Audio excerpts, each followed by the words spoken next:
Hello, everyone. Welcome to the latest episode of Miss Cranky Pants. I started this podcast at the beginning of the pandemic as my little way of doing something to help my fellow self-quarantiners. We're all in this together, and even though I intend to help, I find that due to this pandemic, I have become a Miss Cranky Pants nearly all the time.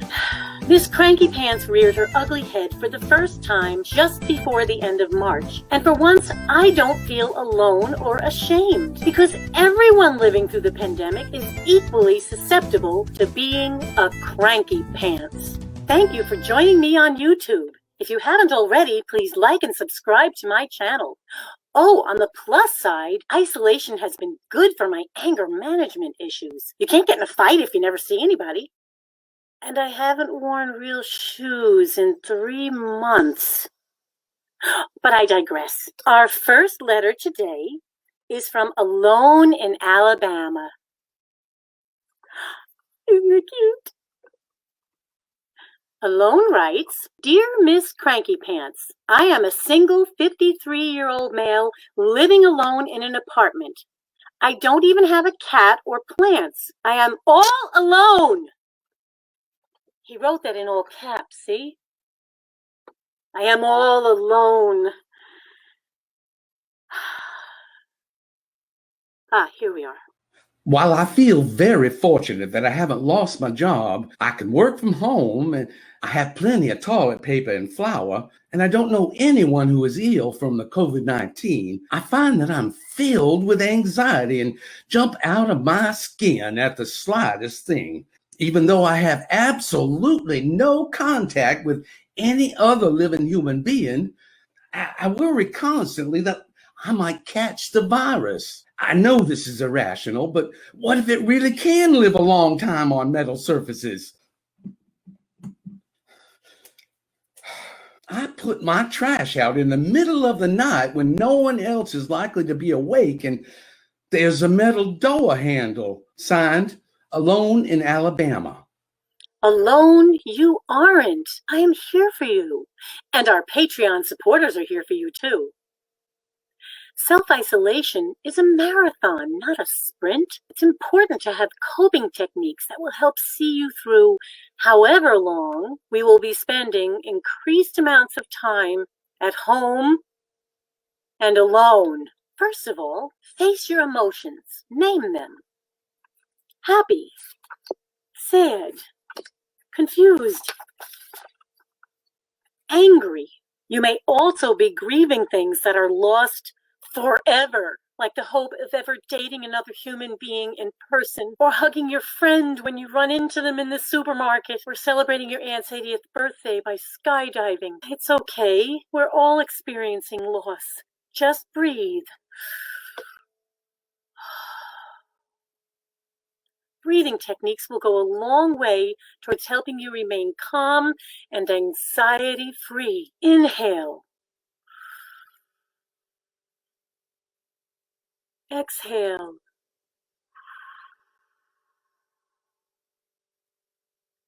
You can also practice self-care by taking walks in nature, listening to calming music, or eating a half-gallon of double fudge chunk. These are extraordinary times. If there was ever a time to justify eating ice cream every day, this is it. Oh, that reminds me of a tip I want to share. Thanks to self-isolation, I have learned that you can put an entire package of Oreos in a blender. Add a little milk, a few ice cubes, and voila, you have a beverage that will last through a night of binge watching The Good Place. Miss Cranky Pants knows that when you blend something, the calories escape as the sugar molecules break up. Don't have to ask Dr. Fauci. You can trust me on this one. Our next letter today is from Workaholic in Wyoming. Dear Miss Cranky Pants, Other than wearing a mask when I go out, my life has seen little impact from COVID-19. Is this thing even real? I'm working my regular schedule from home. I have weekly meetings, and I can order anything I need from Amazon. So what if delivery takes a little longer? Although I'm normally a very happy person. People tend to call me a Pollyanna. I've begun to experience feelings of low morale, lack of energy, and what I think must be depression. I'm sticking to my regular schedule. I get up at 6:30 every morning, but by 11 a.m., I am exhausted, and the slightest thing makes me cry. I keep myself busy. I've caught up on 5 years of scrapbooking. I've rearranged my bookshelves according to the Dewey Decimal System, and I cleaned out my spice drawer using all the old spices in a casserole. It was delish. But despite this productivity, a few days ago, I was on a Zoom call and my audio went out, and I was a basket case for the rest of the day. And then yesterday, I started shouting obscenities at my computer when Instacart said I wouldn't get my groceries for 72 hours. On one hand, I know this isn't a problem I can't handle, but then literally, I can't handle it. That's when I decided to reach out to you for help. I'm glad that you wrote Workaholic. Connecting to other people, whether through video chat, phone call, or letter writing, is one way to see it through isolation. Knowing that we still have each other, even if we don't know if we will ever see each other ever again. It sounds like the emotions you are experiencing may be foreign to you. That's okay. Chalk it up to pandemic personal development, since you are a glass half full kind of person. The first step is recognizing you have these emotions. Another thing is to take a break. I'm exhausted just listening to how much you're accomplishing, even though living through unprecedented times. It's okay to not be busy. Heck, it'd be okay if you didn't accomplish a single damn thing through the entire quarantine. It's okay. And make sure that at least 3 times a week you get some exercise. Physical activity is a great way to ward off depression and get some blood flowing through your body. Even better if you can do it outside. Our final letter today is from Depressed in Des Moines. Depressed writes, Dear Miss Cranky Pants, I don't even know why I'm bothering writing to you. There's no point in doing anything right now.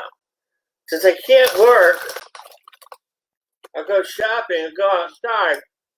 What's the point? We don't even know how long this will last. This whole thing is really just a vacation where you can eat popcorn and watch television all day and night. You know, I have to get up at the regular time because you have nothing to get up for. It's all chill. My mom yells at me and tells me, you have no motivation. She's a bit of a cranky pants herself. I don't even know why I have to bother cleaning my room or even leaving my room. My mom said she stopped yelling at me if I wrote to you, so here it is. Dear Depressed, it's lucky you have such a caring mom. She's right. It's time you got a little perspective and looked at the situation beyond yourself. What can you do to help your mom around the house? Or maybe do something fun together, while social distancing from other people, of course. Maybe it's time you thought of something you can do to help others. Sew masks, take a walk picking up trash by the side of the road, offer to get someone's groceries for them. Any way you can think of to be generous, do it. It seems that we are all experiencing what researchers call the third quarter phenomenon, or TQP.